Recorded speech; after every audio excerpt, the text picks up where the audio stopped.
Our industry is seeing massive changes when it comes to TCPA and FCC one-to-one consent, which is going effective very soon. I am sharing this because there are a lot of agents, agencies, marketing partners, and vendors that are currently violating this, which can't be violated. It shouldn't be violated. It's been in place forever, right? Years at least, we'll say that. And the FCC one-to-one consent is happening from the time of recording this video, literally in a matter of days and weeks. And so when I share this, I am doing this because I'm getting a ton of questions. I'm keeping it very simple. Is it more in depth than this? Yes, there are. You can go read all you want on how these things work. However, I am sharing this, and I feel like I'm the right person to share this because we have generated millions of insurance leads. Leads in general, definitely insurance leads. And we have spent tens of millions of dollars in advertising over the last 9 years. And so when I share this, I am coming to you from someone that is actually doing this on a daily basis, operates a very large insurance industry website called Kaboom Leads with a C.com, and we are in compliance with these items. However, I can literally pull out ads online right now and show you certain vendors, certain companies that are definitely violating this 100%, which isn't effective yet, so it's okay to violate it for now, but they are 100% also violating these things right here, and I will show you why and what I mean. Also, thank you guys for all the questions. I've been getting questions daily, almost hourly, in regards to all the changes in our industry. We want to keep you up to date, which is why we have the biggest industry channel, because we do just that. Okay, first, TCPA disclaimer. There has to be specific language included in this disclaimer. Here's an example, okay? By providing your contact information, and this is the disclaimer language, by providing your contact information and clicking the agree and continue button, or whatever the button says, right? You agree to our terms of use. This includes agreeing to resolve any Telephone Consumer Protection Act claims by arbitration. You also give your electronic signature to consent to receive sales, marketing, and other calls and text. These might be sent by automated systems or with pre-recorded voice messages from insert company name and its family of companies at your provided number. This applies even if your number is on a do not call list. Agreeing to these calls or text is not required to buy goods or services from us. Text stop to opt out, right? Like that is our disclaimer is a little longer than that. However, that disclaimer specifically, you at least need to have that. And I've got that from TCPA World, okay, as an example, okay? That's language. Also, that disclaimer that you just heard and me say has to be before or after the specific button, okay? Whether it's submit, it's apply, it's learn more, whatever. That'll be before or after the button. Also, the disclaimer must reference, as you heard, SMS, phone calls, AI voice, which is a big thing now. If you do not have consent to use AI voice, you should not be using AI voice. Marketing, e-sign act, electronically signing this. Companies that may call, right, have to all be listed in this example. This will take that away, but pre-recorded voice messages. Used to be a lot of robocalls and voicemail drops and all that kind of stuff, which again is very, very dangerous if you don't have consent to do so.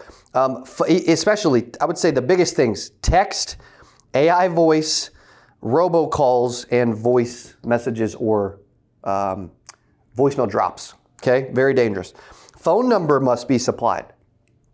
You need to list all service providers that the information could go to, right? And an opt-in checkbox that is not pre-checked. Most companies are currently violating this. They're not following this, okay? But it's not, the good news is it's written. Like if it's a law, it's written somewhere. Now, are there always like people trying to get away with stuff and loopholes and stuff? Yeah, but dude, I've been in enough lawsuits over the years. I don't want to be in any, and I definitely don't want any agents that work with us to ever be in any, which is why we take this stuff so freaking seriously. When most people are laughing at this stuff, dude, we're generating millions of dollars and we've spent millions of dollars, but we don't laugh when it comes to compliance because it is very important, okay? And it's not a joke. Like, am I the compliance expert? No, but I have to stay up on this, and my team does because of how important it is, and you need to know. Whether you work with us at kaboomleads.com or not. Next is FCC one-to-one consent. I'll be getting even more questions here. It's effective January 27, 2025. There's a few more details to this. However, I'm keeping it as super simple as I possibly can. Effective January 27th of this year, now it's the second as we're recording this, it's mandating verifiable one-to-one consent. Here's why this is happening, by the way, is you've got these vendors, advertisers, whatever, that are generating a lead and they're putting, that it's this, they're putting like all of our companies and our marketing partners and all this language in the disclaimer.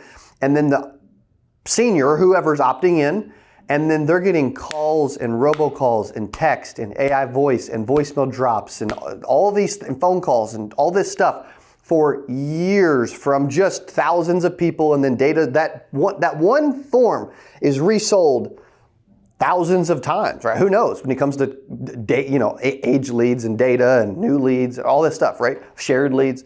And so because of that, this has happened, right? Which I think is good for our industry, and I think it's good for consumers, and it's definitely good for Kaboom, which is cool. Keep a record of consent when you are getting consent, by the way, right? Lead forms, okay? This is important when it comes to lead forms. This is the most important part. I'm getting a lot of questions here, but this is the most important part. You need to mention all lead buyers. So when you go to Kaboom Leads, I have to mention on a disclaimer to a consumer that you are receiving the information, which we already do because I wanted to get ahead of this. Also, they need to be able to select or deselect who their information is going to go to. Also, remove mention of marketing partners. Again, that's a vague term that I can send to whoever I want. You can't do that anymore as of January 27th. Also, ask who should be listed. And so if you think about it, right, like because like on our Kaboom, when you're buying leads, we put who is the consumer's information going to go to? Like when you're buying leads, you're filling out a checkout form, right? We ask this question. Why? Because we put the information there, right? Agent and agency name goes into this language because it's important here, but it's going to be even more important when it comes to January 27th. Okay. However, also too, if you think about this is going to make shared leads very difficult. Here's why. Okay. Again, that's going to wipe out a ton of, especially big internet lead vendors, and it's going to change how they do business. There's things they can do. However, they have to mention all the buyers. So if they're sharing the lead with 4 agents, hypothetically, they have to list all 4 people. And on that specific page, right? And the consumer has to be able to select or deselect who they want the information to go to. If they don't want to go to all 4, they can't mention whoever they want, right? And so exclusive leads is actually going to skyrocket. Our industry is going to do, which I've never done shared leads. I've only ever done exclusive leads. Kaboom is exclusive only to you.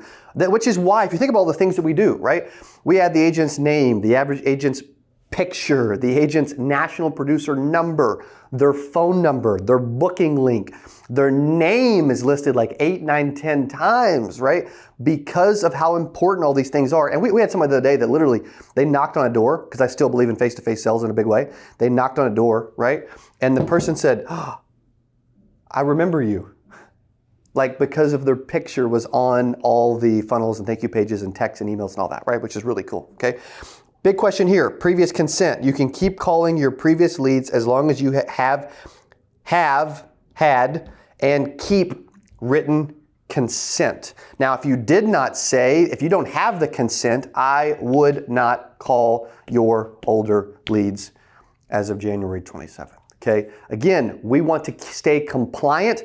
We want to keep you in the know, and I imagine all the people that have questions when it comes to lead compliance, send them this video. If you enjoyed this, give it a like, jump in the comments, and if you have any questions, Dylan or I will jump in, and we are here to help you. If you ever need leads, you want them to be compliant and follow everything that is regarding compliance and TCPA, the Telephone Consumer Protection Act, you can go to kaboomleads.com or click the link below at kaboomleads.com, CABOOM leads.